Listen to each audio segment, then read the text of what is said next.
Start. Okay. Hari Om. So we have reached the end of this experience sharing series.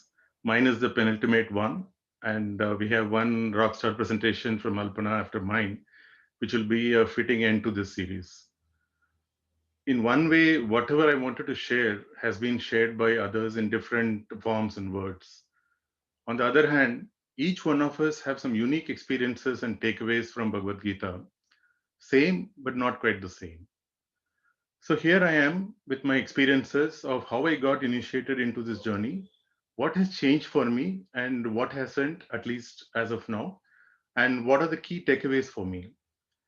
Before we start, a little background about myself will set the context in a better way. So I am from a small city down south, which is also referred to as Temple City, that is Madurai. And born into a Tamburam family, I very much grew in a God fearing atmosphere. Yes, the key word is God fearing. There were so many rituals that used to be regularly conducted, and I used to observe or follow without really knowing the intent or real meaning behind them. Going to temples was always there, but it was always it was always a routine to ask for something.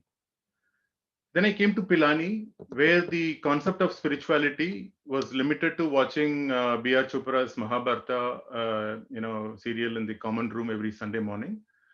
And of course, those visits to the mandir, especially before the test.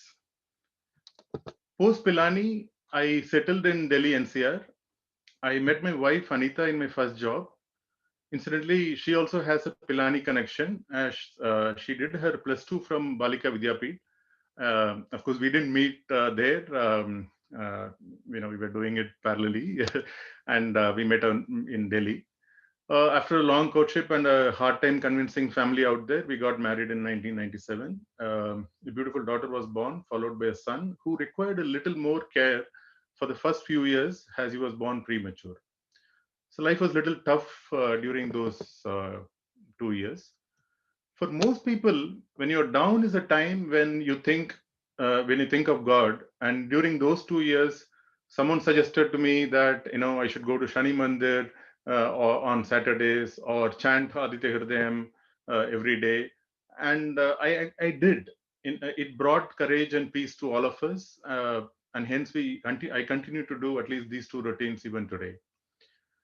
But it was still like a banter system. I was doing that ritual, and in turn, I was expecting something in return.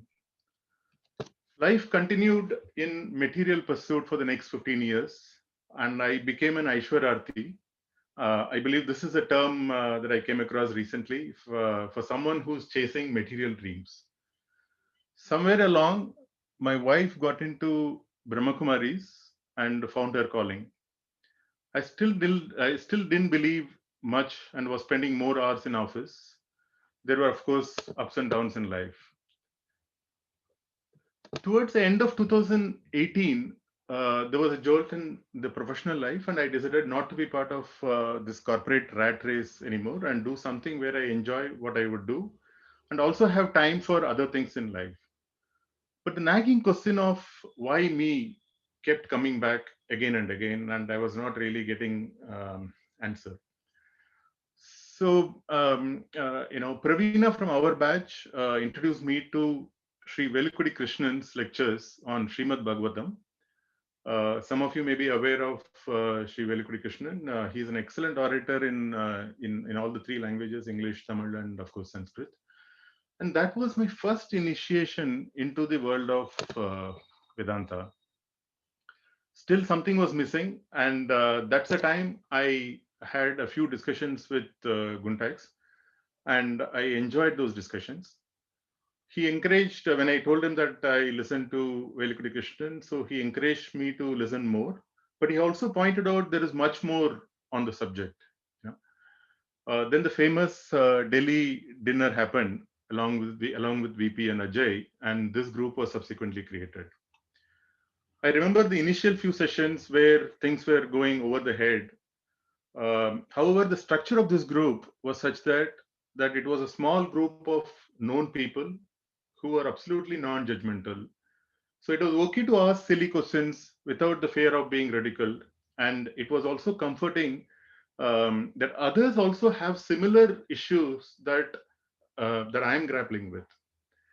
So that was a long background, and sorry for that. And I wanted to, tell you the background, so that the context of what I learned will become more clear.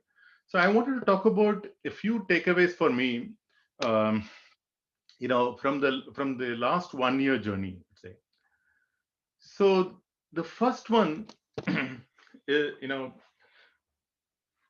I call it as, whatever happens is for a reason. And if the people who have been in this group would remember that it was a great suggestion made by Guntax and a few more people that we take a detour to Tattva Bodha before we start discussing the second and final 6 chapters of Gita. Uh, I was introduced to Swami Paramatmananda's lectures, and after hearing those 22 lectures, especially the last 2 chapters on loss of karma, I actually became a fan of him, and I started listening more of him. But that aside, you know, it became clear that things happen based on karma balance, my karma balance. So especially the karma that I'm born with, that is a sanchita karma, and I can control what I can do in this birth. So which is so I can control to a large extent the prarabdha karma, and hence to some extent what kind of agami karmas or future karmas that I create, which gets added to my balance. But even if I control the prarabdha and agami karmas, the first box is still a black box for all of us. I heard in one of the lectures that philosopher Arindam Chakravarti, he likens the sufferings due to karma as being hit by two arrows. The first arrow is the direct action of the world, like your body injury, you're losing the job, you're losing the lover, attachments, and so on.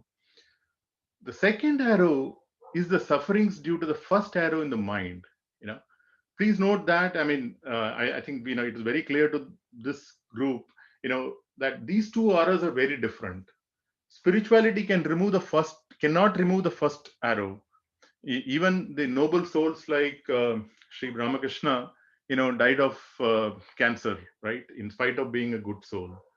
So enlightened or not, the first arrow is always going to be there. But spirituality can remove the second arrow through the knowledge.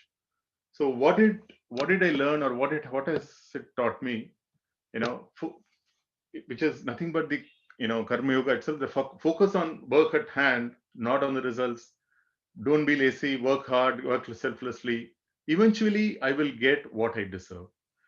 So and again, we as a team we have gone through Swami Vivekananda's The Life of a Sannyasi poem, and it is I wanted to just read a small para from there.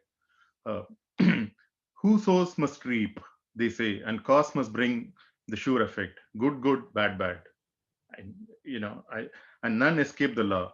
But those wear, but those whoso wears a form must wear the chain.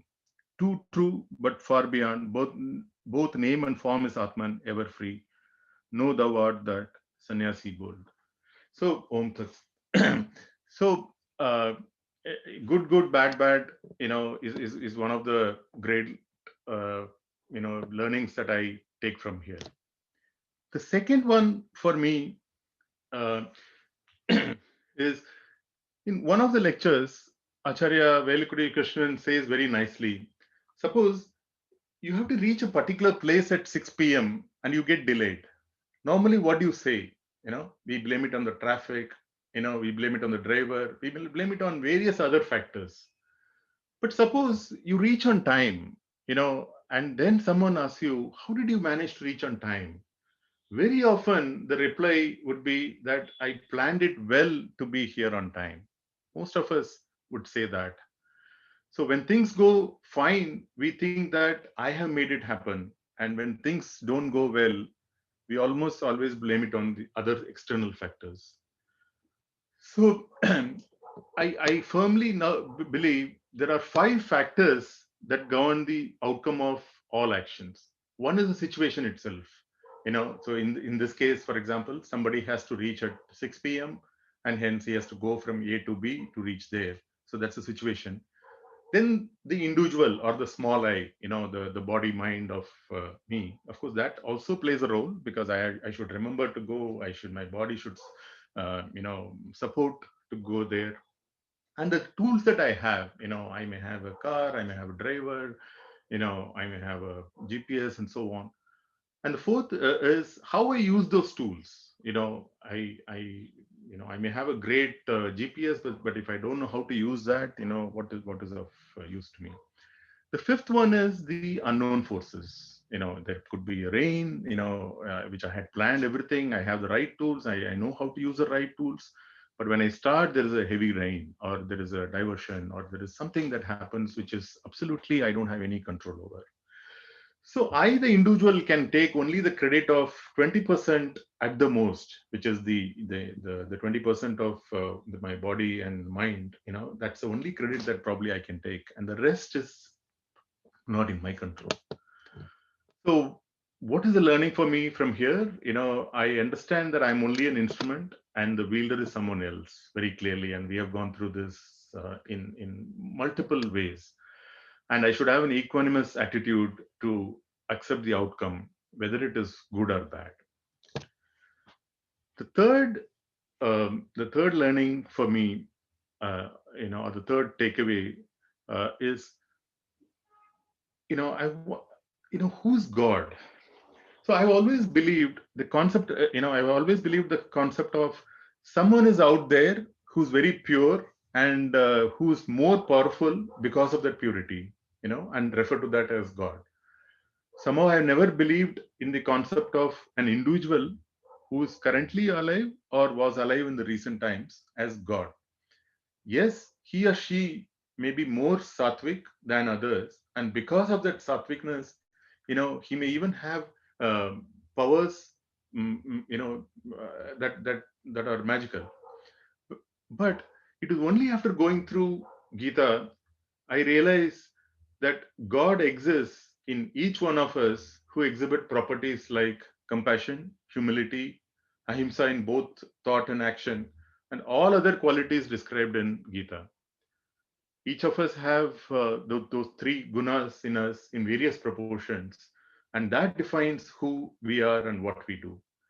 If I take out or at least reduce the tamasic and rajasic gunas within me, then I have taken one step towards being, closer to God or God Himself. Of course, since it is still too abstract, for most of us, including me, and hence I will continue to imagine that pure being that I was talking about, in some form or name, and will worship, him as Shiva, Krishna, Shakti, and so on. However, I am more clear than before that the God resides in each one of us, which is nicely captured in a couple of movie quotes that I wanted to share with you.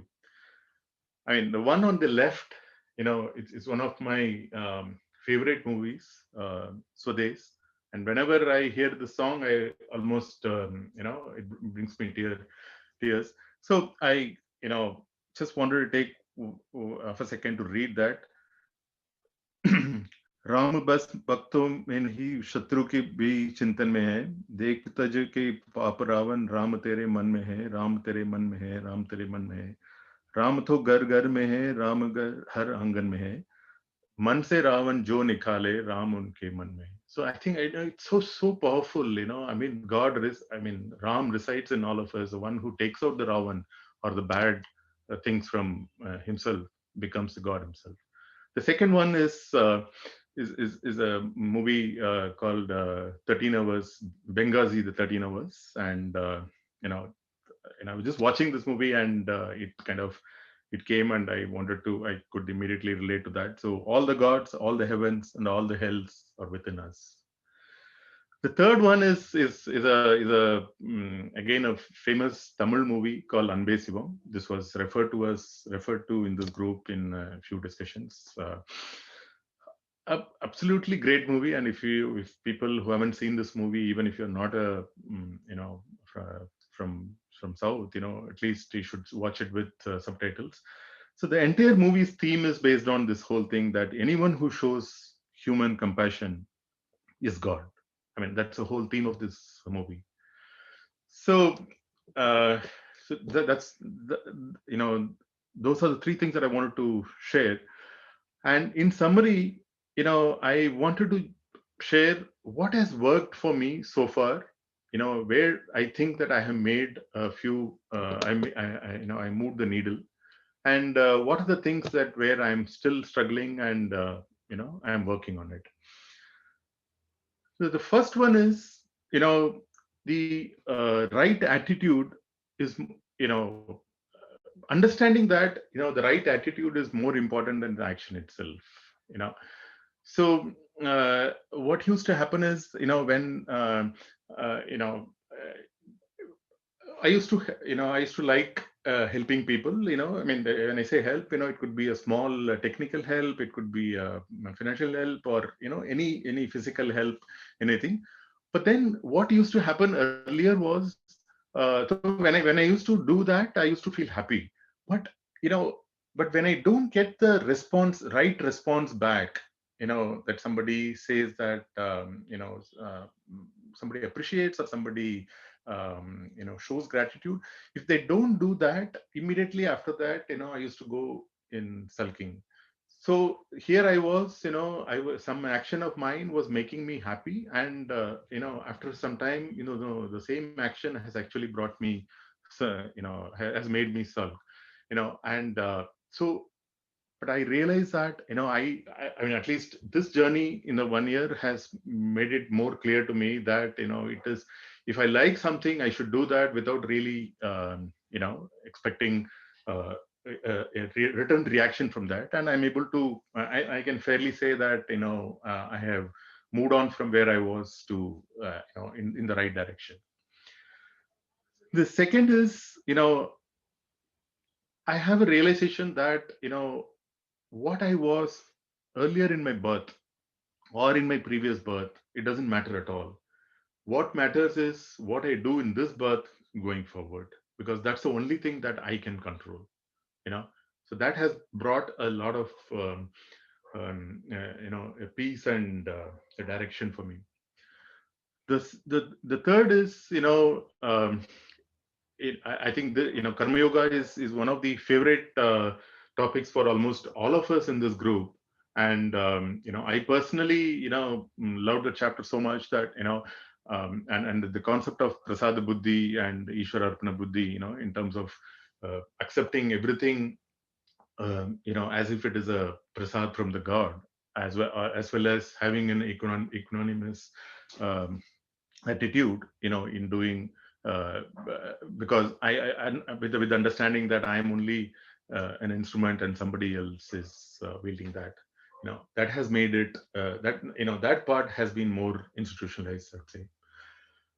um, I want to just share a small one. So, developing a Gita mindset in almost whatever you do, wanted to give an example here. So, for the last, few years, maybe 3 years or so, I've been into a particular type of cooking called Opos. Opos stands for one pot, one shot. So, I mean, you can Google and find, and there is a lot of following for that, and I actively practice that. And there was some other discussion that was happening there, nothing to do with Gita and so on.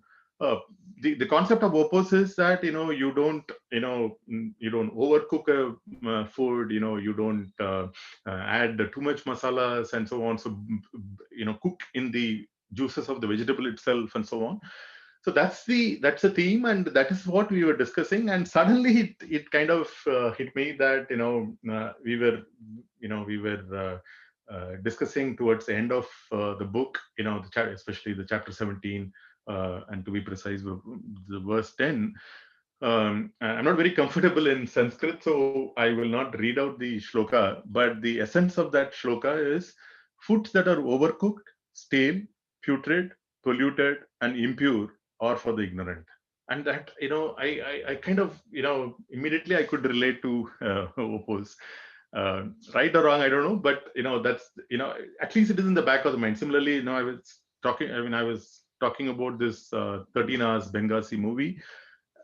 Absolutely a different movie, action movie, and you're watching that, and but somewhere in the back of the mind, when I read this, I could relate to Gita, and that for me is that gives me a lot of comfort, that that it's in the subconscious mind, it's something is there which triggers on a completely unrelated place. And you know finally, use frameworks like Kishore's FIR to check if I'm moving in the right direction. So as long as the direction is fine, I may be slow, but pace doesn't matter. If my direction is fine, and I'm okay with that. So these are things that where I feel that I made progress. There are areas where I'm still struggling, and first one is meditation. I still haven't succeeded in this. I know I will, but I will still haven't succeeded. Um, in one of the lectures, Swami Surapriyananda ji, so he talks about uh, a lake full of water plants. So when you look at the lake, you don't actually see the lake water at all. It's full of just full of water plants. But when you actually you know go and dig deeper, you actually find clean water just below the water plant. So I don't know whether it is my mind is too clouded like that, or is it due to lack of sincere effort. So I really do not know, but I intend to uh, you know continue, and I'm sure I will succeed. The second is, the titiksha to do, fasting. So, in our group as well as in the other group that we have, Chaturmasa group, we've discussed a lot. I really want to do it. I have been only procrastinating it. And again, is it because I still do not understand, or I'm not fully convinced of the relationship of food control or fasting with spirituality? I really do not know. But again, but I intend to definitely, follow this year, and preparing my mind for that. The third is, you know, the the the 20 character 20 qualities that we have seen. So one of the qualities called shantiha is accepting others without any expectations, or good acceptance as they call. So somehow, when I'm accepting somebody, I should accept it, absolutely without any ifs and buts or conditional. It need not always be even a two-way kind of an acceptance. If I have reasons to accept a situation, or accept a person, or accept anything, I should look at it from that perspective, regardless of whether it is being reciprocated or not. I know I have made good progress on this front too, but I still believe that there is a room for improvement. So with that, I'm my sincere gratitude, to all the gurus and the fellow seekers, especially the people in this group, for holding my hand and taking me along in this journey. Even when, each one of us is at different stages of our knowledge and practice, but still we take everybody along as a group. That's an amazing thing. I don't think without such a supporting group, I would have made these baby steps. Yes, compared to last year, maybe I have moved from kindergarten to class one, and I know the journey is long, but I'm confident that I would like to continue in this path. And as Rajiv said in his presentation, attaining enlightenment is not my goal. If it happens, let it happen. But as long as I have rebirths in which I have good health, good thoughts, do good karma, and a reasonably peaceful life, I'm all ready for that. So I would like to express my special gratitude to Anupama, who was aware of the butterflies in my stomach while giving a lecture like this, and helped me with continuous encouragement and feedback through a practice session. Om Shanti.